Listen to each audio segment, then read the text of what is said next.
राजस्थान में पश्चिमी विक्षोभ से वर्षा किन महीनों में होती है? जुलाई अगस्त गलत है, अप्रैल और मई गलत है, सितंबर अक्टूबर गलत है। अगले ने पूछा है वर्षा किन महीनों में, उत्तर इसका यह होगा दिसंबर और जनवरी में। लेकिन तकड़ी बात यह है कि आज अभी हमारा अक्टूबर का महीना चल रहा है और अक्टूबर में भी पश्चिमी विक्षोभ सक्रिय हो गए। आपने देखा होगा पिछले 2-3 दिन से राजस्थान में, अधिकांश राजस्थान में बारिश हो रही है, ठंड हो रही है, एक प्रकार से शीतलहर शुरू हो चुकी है। इसके पीछे कारण है पश्चिमी विक्षोभ। आपको पता है यह पश्चिमी विक्षोभ क्या है? ध्यान रखना, यह मानसून की वर्षा नहीं है। यह पहला क्वेश्चन आपके सामने ये मैं बताना चाहूंगा, परीक्षा में क्वेश्चन आ सकता है, ध्यान रखना।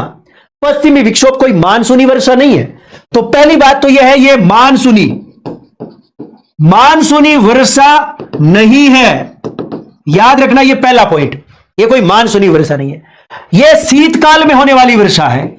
कौन से काल में? शीतकाल में होने वाली बारिश है, होने वाली बारिश है।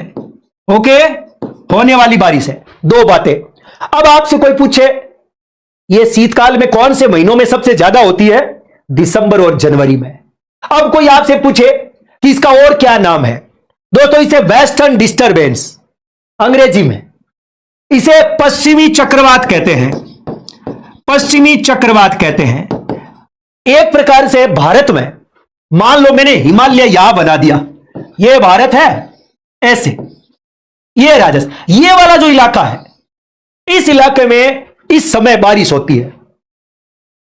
थोड़ा जम्मू एंड कश्मीर का दक्षिणी हिस्सा, उत्तराखंड, पंजाब, हिमाचल, राजस्थान, हरियाणा, दिल्ली, यह जो इलाका है, इस इलाके में यह बारिश होती है। इसे पश्चिमी चक्रवात कहते हैं।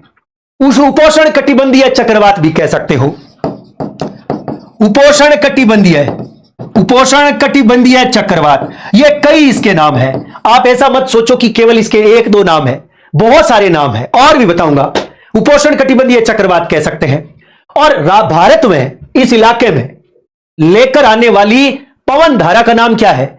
पश्चिमी जेठ धारा। कोई आपसे पूछे कि इस बारिश को भारत में लाने वाली जो हवा है उसे क्या कहते हैं? उसे पश्चिमी जेठ धारा कहते हैं। क्या कहते हैं? पश्चिमी जेठ धारा। दोस्तों, यह पश्चिमी जेठ धारा 27 डिग्री से 30 डिग्री उत्तरी अक्षांश पर चलती है। याद रखें, कोई आपसे पूछे कि हमारे भारत में पश्चिमी विक्षोभ अर्थात वेस्टर्न डिस्टर्बेंस अर्थात उपोषण कटिबंधीय चक्रवात अर्थात राजस्थान में स्थानीय नाम मावठ, शीतकालीन बारिश को लाने वाली पवन या हवाएं जो है उन्हें क्या कहते हैं? लाने वाली हवा का नाम पश्चिमी जेठ धारा। यह कहां से कहां चलती है? 27 डिग्री से 30 डिग्री उत्तरी अक्षांश पर चलती है, 9 से 12 किलोमीटर ऊंचाई पर, पश्चिम से पूर्व की ओर और हिमालय के दक्षिण की ओर हमारे यहां पर बारिश होती है। और इस बारिश से राजस्थान ही नहीं, यहां का पूरा इलाका जिसकी रबी की फसलें लाभान्वित होती है। रबी में कौन कौन होता है? गेहूं होती है, सरसों होती है, चना होता है, राई होती है। ये सारी की सारी रबी की फसलें लाभान्वित होती है। क्वेश्चन आ सकता है स्थानीय भाषा में मावठ से कौन लाभान्वित नहीं होता? तो याद रखना, कपास क्वेश्चन आया है, मूंगफली भी आ सकती है, गवार भी आ सकता है। ध्यान रखना, यह सब चावल आ सकता है, यह लाभान्वित नहीं होते क्योंकि वो खरीफ की फसलें हैं। जोरदार क्वेश्चन था मेरी तरफ से। जितना अच्छा इस टॉपिक पर बताया जा सकता है वो मैंने आपको बता दिया है। इस क्वेश्चन का जवाब नंबर 4 दिसंबर टू जनवरी।